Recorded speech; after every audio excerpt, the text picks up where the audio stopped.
A commercial flight vanished from radar in perfect weather, and landed 37 years later with the passengers thinking only minutes had passed.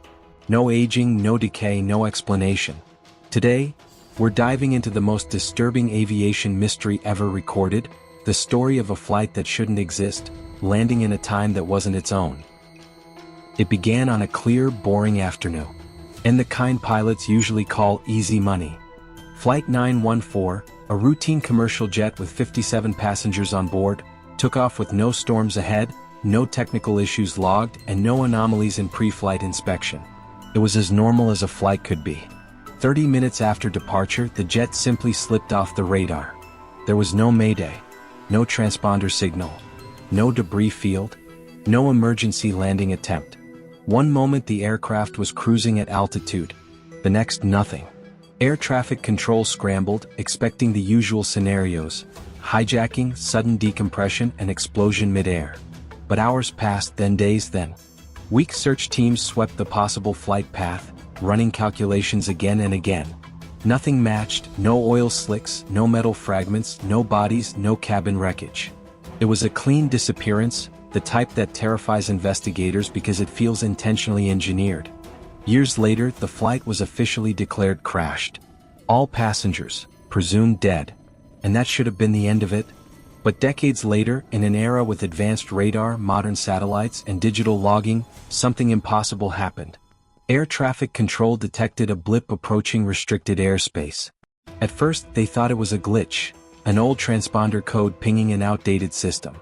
But when they ran the numbers again, anxiety rippled through the control tower. The code belonged to Flight 914, a flight that had been missing for 37 years. Personnel scrambled, convinced it was someone spoofing an old ID, maybe a malicious actor testing response times. But before they could act, a voice crackled over the frequency. The pilot, alive, confused, perfectly clear. He asked for landing instructions. He said he was running slightly behind schedule. He had no idea anything was wrong. Controllers froze. The voice matched the archived recordings. The speech patterns, the tone, everything, identical.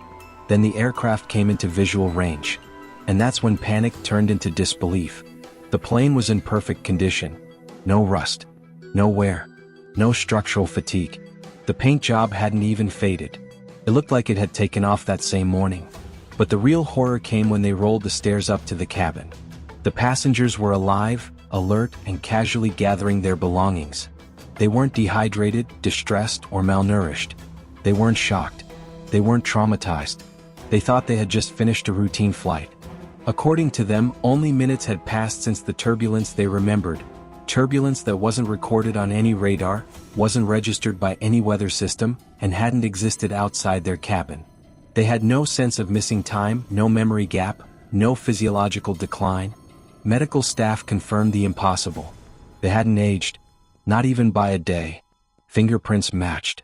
Dental records matched. DNA matched.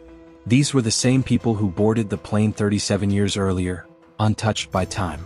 Authorities moved quickly. The passengers were escorted away, separated, interviewed, and isolated. Their statements were consistent. They had experienced a flash of white light outside the windows, then a sudden calm, then the announcement to prepare for landing. They believed they were landing at their intended destination, not decades in the future. The crew was just as shocked. The captain insisted the instruments had worked normally the entire time.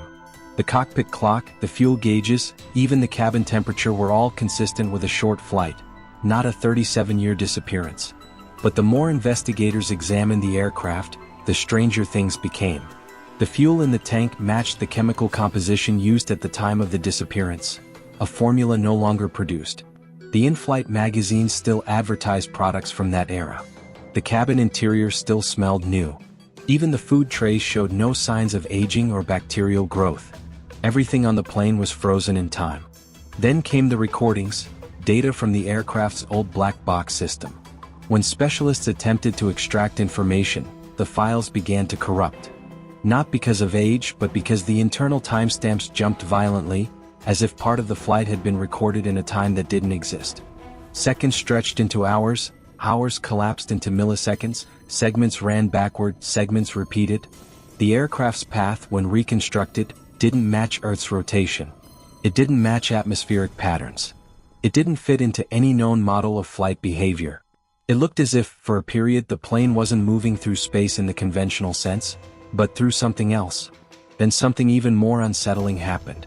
The passengers began to report vivid dreams, identical dreams.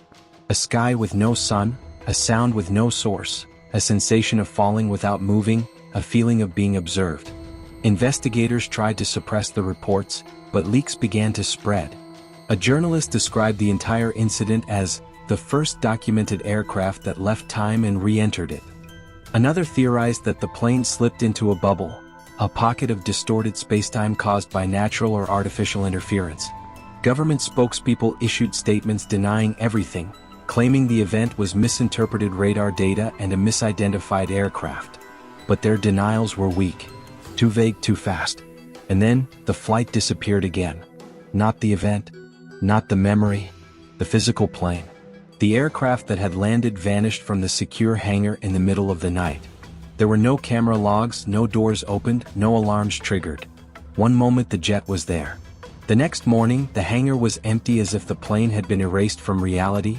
Some say the government moved it. Others say the plane phased out, again. A few claim the passengers were relocated or taken into custody. No official records confirm their fate. But the radar logs of that day, despite every attempt to cover them up, still circulate among aviation insiders. And they all show the same terrifying detail. Flight 914 appeared exactly 37 years after the day it vanished. To the minute, and based on that pattern, it's expected to reappear again. If you made it this far, you're one of the few who actually cares about the truth. Hit subscribe, drop a like, and stay with me because the next mystery goes even deeper.